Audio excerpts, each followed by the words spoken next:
What's up, people? So today I want to talk about one of my favorite 50mm lenses because I'm a 50mm guy. And that's the 50mm F1.2 for that Nikon. Them Nikon classic cameras, bruh. Get on it. We're just gonna roll with that because I'm like dead serious. Be different.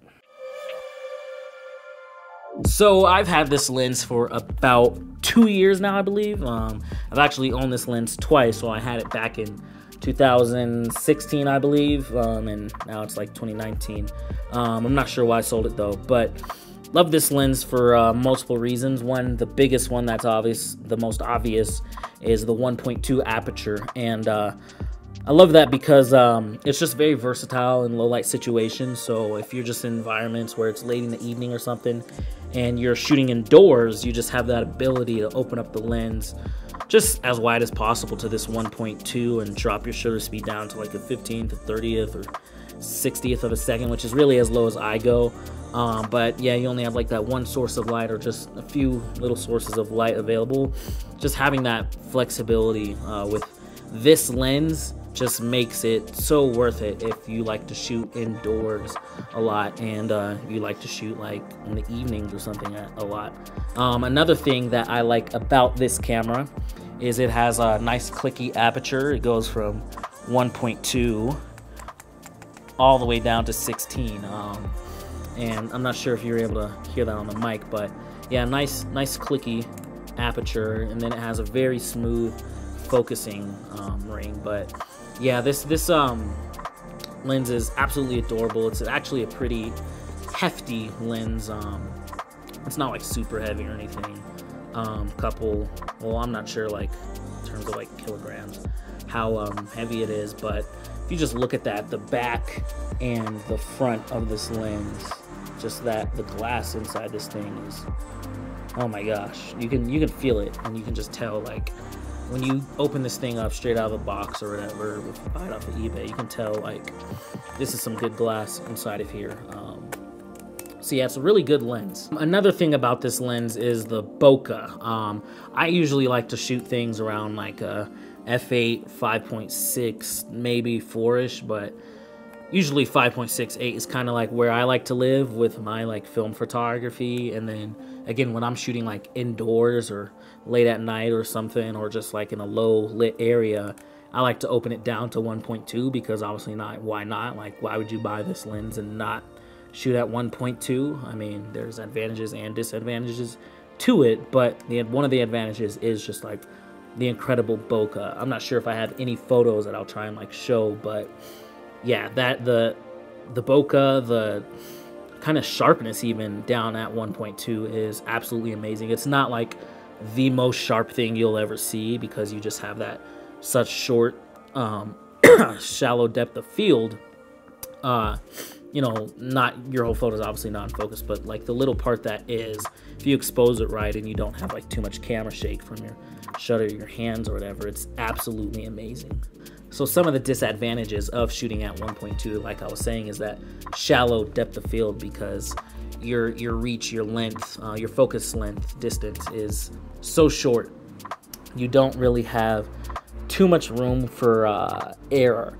You kind of have to just make sure your focus is always spot on, and when you're not in like a brightly lit or well lit situation, it could be hard, especially if you're shooting like a moving subject, to kind of like track that focus and just know exactly where you are. So like you kind of just have to have like a still, for me personally, a very still like subject to be able to capture something in focus at f1.2. And one other disadvantage of this lens to me personally, and any other SLR non like rangefinder type camera like the Leica, is that you kind of have like this big range in motion when focusing.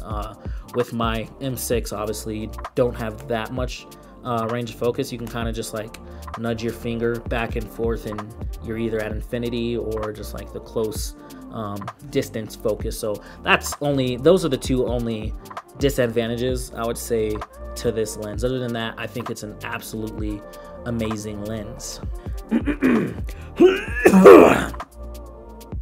All right, So here's some example photos that I've taken with this camera. These first few photos were taken in Africa, and like this first one's of a Bible actually, and yeah, this one was probably shot at f5.6, I'm gonna say 8 or 5.6, and you can just kind of see overall sharpness in terms of just like the Bible, from the top of the Bible kind of like down to right a little underneath the words. Very beautiful lens, very clean lens, very sharp lens. I like the way it kind of picks up the color. I'm not sure what film I was shooting. This is probably Aperture or Portra. Beautiful film, beautiful lens, great combination.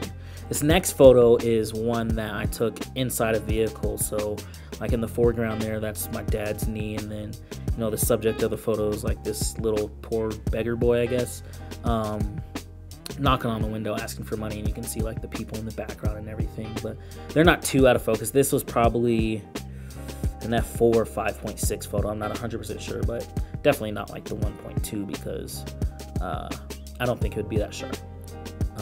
And the guy's hand right there on the right side also is like not too in focus, so that's definitely not like an F4 photo. These next few photos were shot in Nebraska a couple years ago. We went there shooting some guns, hanging out on a little like men's retreat. This is my dad again shooting like this crazy sniper rifle pistol thingy, something from like a video game, which is pretty awesome. But yeah, as you can see, this is kind of just what you get with this lens. This is at a 5.6 aperture, I believe. I'm pretty sure I was shooting everything at like a 5.6 here. But overall, just like a pretty decent lens. It's not too bad at all. So overall, this is a great lens, and I definitely recommend picking it up if you're interested in it, and if you want to shoot at an aperture of 1.2 and you just want to test that out in low light situations, if that's kind of what you're around, or if you're indoors all the time and you just want to capture great photos.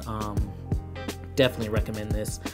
You can find it on eBay, you can find it on Facebook, you can find it at your local stores. Just bargain for it and get it for the best price you can. This is, I want to say, on the more expensive end of Nikon's film kind of manual lenses and whatnot, but if you look in the right place, or you just look for a decent amount of time, you can find one for a pretty good price, and they're definitely worth it.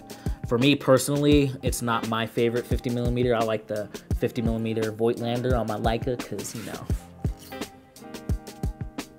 So,